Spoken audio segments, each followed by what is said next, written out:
प्यारे मित्रों नमस्कार। आपका हमारे इस वीडियो लेक्चर में बहुत बहुत स्वागत है।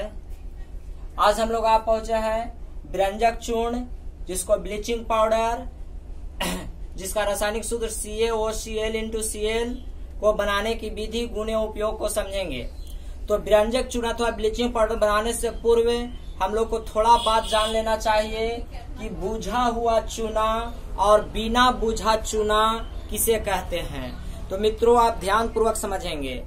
जो हम लोग घर पोताई के लिए चूने का प्रयोग करते हैं, घर पोताई के लिए चूना का प्रयोग करते हैं, तो उसमें पानी मिलाने से पूर्व, पानी मिलाने से पहले जो चूर्ण के आकार उजला चूर्ण होता है, यानी धुर्री जिसको कहते हैं, होता है, वह है बुझा हुआ चूना। कैसा चूना?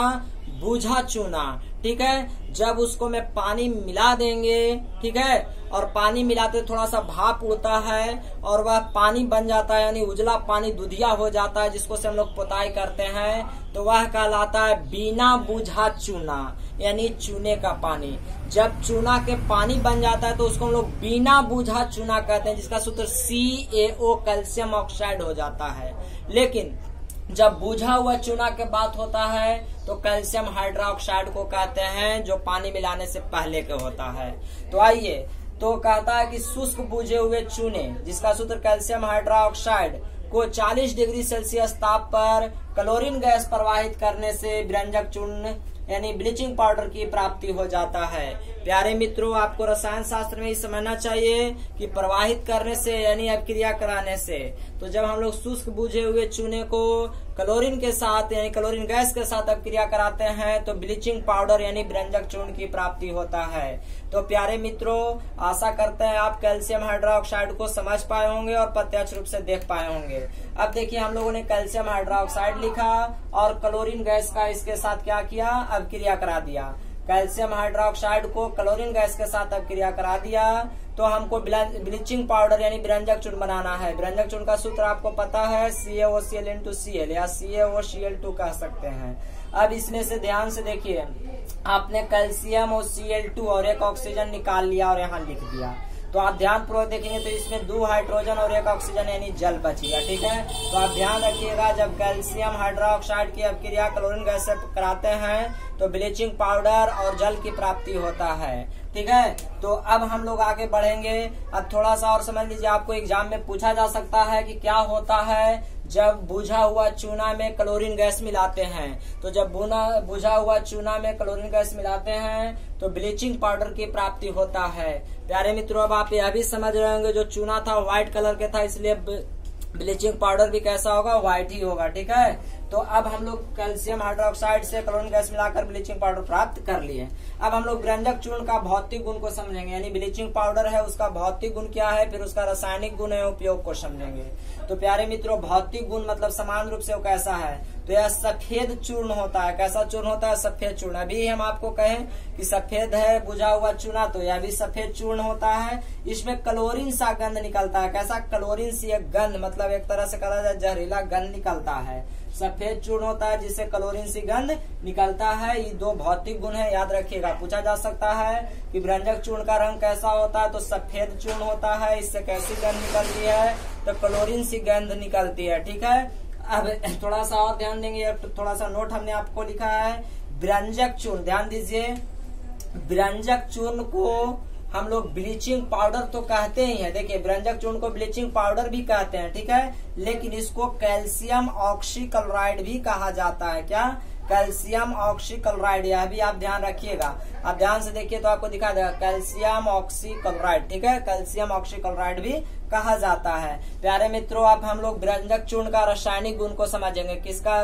किसका गुण समझेंगे? विरंजक चूर्ण का रासायनिक गुण। तो विरंजक चूर्ण का रासायनिक गुण यानी रासायनिक गुण में होता है अभिक्रिया कराया जाना। तो विरंजक चूर्ण का CO2 से अभिक्रिया का प्रभाव क्या? मतलब हम लोग को ये समझना है कि यदि विरंजक चूर्ण में कार्बन डाइऑक्साइड मिलाकर अभिक्रिया कराया जाए तो क्या होता है। तो आप इस बात को बहुत बखूबी से समझिएगा। देखिए, हमने विरंजक चूर्ण ले रखा है और कार्बन डाइऑक्साइड मिलाया। ठीक है। अब कैल्शियम यहाँ से CO2 और यह O लेकर के CaCO3 मतलब संगमरमर बना लेता है और क्लोरीन गैस मुक्त करता है। तो ध्यान रखेंगे विरंजक चूर्ण को कार्बन डाइऑक्साइड से अपक्रिया कराने पर क्या होता है कि संगमरमर मतलब कैल्शियम कार्बोनेट की प्राप्ति होता है, क्लोरीन गैस प्राप्त होता है। संगमरमर को हम लोग क्या कहते हैं? Calcium carbonate. तो बहुत ध्यान से आपको समझना होगा कि संगमरमर की प्राप्ति या संगमरमर आप कैसे बना सकते हैं। तो जब हम लोग ब्लीचिंग पाउडर को कार्बन डाइऑक्साइड के साथ अपक्रिया कराएंगे तो संगमरमर बन जाता है और क्लोरीन गैस से बच जाता है। आशा करते हैं आपको यह जरूर समझ में आया होगा। फिर दूसरा का अपक्रिया विरंजक चूर्ण का जल से अपघटन का प्रभाव। प्यारे मित्रों, विरंजक चूर्ण का जल से अपघटन यानी विरंजक चूर्ण को जल में घोल देंगे तो क्या होगा। देखिए, विरंजक चूर्ण को हम लोग जल में घोलेंगे तो क्या होगा। तो प्यारे मित्रों, यह हमने विरंजक चूर्ण का 2 यौगिक को रखा है, ठीक है। इसको जल में घोल रहे हैं तो ये थोड़ा सा सूत्र याद रखिएगा कि पहले आपको कैल्शियम क्लोराइड बना लेना है और एक तो calcium hypochlorite CaOCl into Cl2 CaOCl के हॉल्ट वाइज आपको याद जरूर रखना है। तो आशा करते हैं, आइए मैं पहले इतना आपको रिपीटेशन कर दूं। तो शुष्क बुझे हुए चूने को 40 डिग्री सेल्सियस ताप पर गर्म करते हैं तो विरंजक चूर्ण या ब्लीचिंग पाउडर की प्राप्ति हो जाता है। शुष्क बुझा हुआ चूना हमने आपको दिखाने का कोशिश किया हुआ कहाँ होता है, व्हाइट रंग का होता है, उस चूर्ण के जैसा होता है, ठीक है। जब हम पानी मिलाते हैं तो वह चूने का पानी बन जाता है, दूधिया रंग हो जाता है, तो वह कहलाता है बिना बुझा चूना, ठीक है। और उसका सूत्र CaO है, मतलब बिना बुझा चूना का सूत्र CaO और बुझा हुआ चूना का सूत्र CaOH2, ठीक है। कैल्शियम हाइड्रोक्साइड और वहाँ कैल्शियम ऑक्साइड हो जाता है। अब हम लोग इसका रासायनिक बनाने का भी देख लिए। विरंजक चूर्ण का भौतिक गुण सफेद चूर्ण होता है क्योंकि जो कैल्शियम हाइड्रोक्साइड था वह भी सफेद चूर्ण था, इससे क्लोरीन सा घन निकलता है। विरंजक चूर्ण को ब्लीचिंग पाउडर एवं कैल्शियम ऑक्सीक्लोराइड भी कहा जाता है। विरंजक चूर्ण का रासायनिक गुण, विरंजक चूर्ण का कार्बन डाइऑक्साइड से अपक्रिया कराएंगे तो कैल्शियम कार्बोनेट यानी संगमरमर और Cl2 क्लोरीन गैस बनता है। विरंजक चूर्ण का जल में अपघटन यानी विरंजक चूर्ण को जब जल में हम घोलने का केवल प्रयत्न करेंगे तो ठीक है, कैल्शियम हाइपोक्लोराइड की प्राप्ति होता है, कैल्शियम क्लोराइड बच जाता है। तो कुछ और रासायनिक गुण एवं उपयोग बच रहे हैं, सो आप वीडियो को अंत तक जरूर देखें। इसमें आपको काफी ज्यादा ऑब्जेक्टिव प्रश्न जैसे विरंजक चूर्ण का गुण, विरंजक चूर्ण का उपयोग, विरंजक चूर्ण का सूत्र आपसे पूछा जा सकता है। तो आप जरूर इसको प्रैक्टिस करके रखें। या हो सकता है कि कैल्शियम का हाइड्रोक्साइड को क्लोरीन गैस के साथ 40 डिग्री सेल्सियस ताप पर गर्म करने से आपको पूछ देगा सेटर कितना डिग्री सेल्सियस तापमान पर कैल्शियम हाइड्रोक्साइड को गर्म करेंगे कि हमको ब्लीचिंग पाउडर प्राप्त होगा। तो 40 डिग्री सेल्सियस तापमान पर। आइए अब वीडियो में आगे चलते हैं, तो आप वीडियो के अंत तक जरूर बने रहें। इन सब का आप फेयर बना सकते हैं और यहाँ से आप याद भी रख सकते हैं। तो विरंजक चूर्ण का हम लोग रासायनिक गुण पढ़ रहे थे। अगला रासायनिक गुण है, 2 गो हम लोग रासायनिक गुण पीछे पढ़े थे। विरंजक चूर्ण का हाइड्रोक्लोरिक अम्ल से अपक्रिया, ध्यानपूर्वक देखेंगे। जब हम लोग विरंजक चूर्ण का हाइड्रोक्लोरिक अम्ल HCl से अपक्रिया कराएंगे तो उस पर क्या प्रभाव पड़ता है। तो विरंजक चूर्ण का जब हम लोग हाइड्रोक्लोरिक अम्ल से अपक्रिया कराते हैं तो देखिए, विरंजक चूर्ण मान लीजिए और इसको हम लोग विरंजक चूर्ण है और हाइड्रोक्लोरिक अम्ल से अपक्रिया कराएंगे तो सर्वप्रथम मित्रों क्या होता है कि आप ध्यान रखिएगा, इसके 2 यौगिक के साथ अपक्रिया करेगा। कितने यौगिक के साथ? 2 यौगिक के साथ, और कैल्शियम क्लोराइड और जल तथा क्लोरीन गैस मुक्त करता है। क्या क्या मुक्त करता है? तो याद रखेंगे, विरंजक चूर्ण का जब हाइड्रोक्लोरिक अम्ल से अपक्रिया कराएंगे तो विरंजक चूर्ण का हाइड्रोक्लोरिक अम्ल से अपक्रिया के फलस्वरूप कैल्शियम क्लोराइड, जल एवं क्लोरीन गैस की प्राप्ति होता है।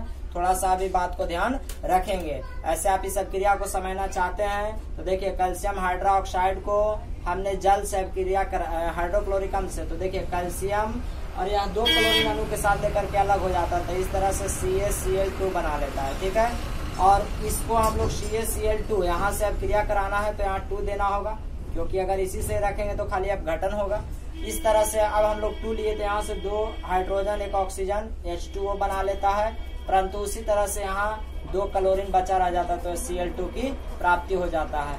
तो जब विरंजक चूर्ण को हाइड्रोक्लोरिक अम्ल से अपक्रिया कराते हैं तो याद रखिएगा कि विरंजक चूर्ण का अम्ल की अपक्रिया के फलस्वरूप कैल्शियम क्लोराइड, जल एवं क्लोरीन गैस की प्राप्ति होता है। तो विरंजक चूर्ण का हम लोगों के 3 रासायनिक गुणों को पढ़े थे। पहला, कार्बन डाइऑक्साइड से अपक्रिया करने पर कैल्शियम कार्बोनेट की जो प्राप्ति हुआ था, ठीक है।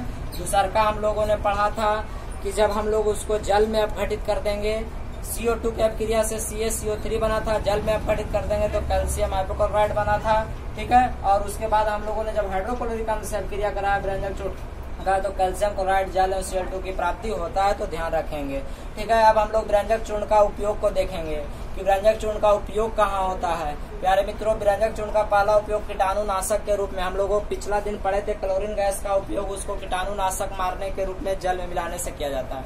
आप देखे होंगे कि जब नली या गंदे स्थानों पर जहाँ कूड़े मकोड़े डाले जाते हो वहां पर व्यंजक चूर्ण यानी ब्लीचिंग पाउडर की छिड़काव किया जाता है। चूना जैसा छिड़क दिया जाता है जिससे वहाँ पे कीड़े मकोड़े मर जाते हैं। इस तरह से व्यंजक चूर्ण को हम लोग कीटाणुनाशक के रूप में भी प्रयोग करते हैं। दूसरा, व्यंजक चूर्ण का उपयोग कागज तथा कपड़ा को विरंजित करने में भी किया जाता है। कागज तथा कपड़ा को विरंजित करने का मतलब रंग को हटा देना, रंगहीन बना देने से होता है। विरंजित करने का मतलब रंगहीन, रंग खत्म कर देने से होता है। ठीक है, तो कागज और कपड़ा को रंगहीन करने में भी यह कार्य करता है। तीसरा है क्लोरीन क्लोरोफॉर्म इत्यादि बनाने में। तो व्यंजक चूर्ण का तीसरा उपयोग क्लोरीन क्लोरोफॉर्म इत्यादि भी बनाने में किया जाता है। इसका गुण क्लोरीन गैस के समान मिलता जुलता होता है, तो आप इन बातों को जरूर याद रखें। आइए मैं आपसे को एक बार पुनः रिपीटेशन देता हूँ। तो ब्लीचिंग पाउडर जिसको हम लोग व्यंजक चूर्ण भी कहते हैं, उसका एक और नाम कैल्शियम ऑक्सीक्लोराइड भी है। उसका रासायनिक सूत्र CaOCl। ध्यान से देखें, CaOCl2 भी हो सकता है, CaOCl into Cl भी हो सकता है, या Cl2 into OCl भी हो सकता है। यह सभी व्यंजक चूर्ण के ही सूत्र हैं। व्यंजक चूर्ण हम लोग कैसे बनाते हैं, तो शुष्क बुझे हुए चूने को जब 40 डिग्री सेल्सियस ताप पर क्लोरीन गैस के साथ अपक्रिया कराते हैं तो ब्लीचिंग पाउडर की प्राप्ति हो जाता है। ठीक है, फिर हम लोगों ने उसका भौतिक गुण को पढ़ा। भौतिक गुण या सफेद चूर्ण होता है, जैसा कि हम लोग देख पा रहे हैं और देखते हैं भी, और यह इससे क्लोरीन गैस की गंध निकलता है। फिर हम लोगों ने उसका रासायनिक गुण को देखा, फिर हम लोग उसको उपयोग को देखें। तो आइए, आशा करते हैं आपको यह वीडियो जरूर हेल्पफुल यानी सहायक हुआ होगा। तो अगर आपको यह वीडियो पसंद आया हो, आपका सहयोगी हुआ हो, तो लाइक और शेयर जरूर कर दें। चैनल पर नए हैं तो चैनल को सब्सक्राइब कर लें। अब हम इस वीडियो के माध्यम से आपसे एक सवाल पूछते हैं जिसका उत्तर आप हमें कमेंट बॉक्स में जरूर दें। हमने वीडियो में जरूर आपको बताया है, अगर आप वीडियो ध्यान से सुनेंगे तो आप उसका उत्तर जरूर दे पाएंगे। तो आज का हमारा सूत्र है चूने का पानी। चूना का पानी यानी चूने का पानी का सूत्र। चूने का पानी का रासायनिक सूत्र होता है। चूने के पानी का रासायनिक सूत्र होता है। पहला में है CaOH2, दूसरा में हम लोगों का चॉइस बी में है CaCl2, CaOCl2। तीसरा का सी चॉइस में हमको CaO, और डी चॉइस में है नन ऑफ दिस यानी कोई नहीं। ठीक है, तो आप अपना उत्तर हमें कमेंट बॉक्स में जरूर दें। चूने का पानी का रासायनिक सूत्र CaOH2, CaOCl2, CaO और नन ऑफ दिस हमने वीडियो में जरूर बताया है। आशा करते हैं कि आप हमें इसका उत्तर जरूर दे पाएंगे। ठीक है, चूने को पानी को बिना बुझा हुआ चूना भी कहा जाता है। तो फिर से आप खूब मेहनत करें, खूब पढ़ते रहें और आगे बढ़ते रहें। अगर आपको वीडियो पसंद आए तो प्लीज लाइक और शेयर जरूर करिएगा। चैनल पर नए हैं तो चैनल को सब्सक्राइब कर लीजिएगा। फिर आगे मिलते हैं, तब तक के लिए जय हिंद, नमस्कार।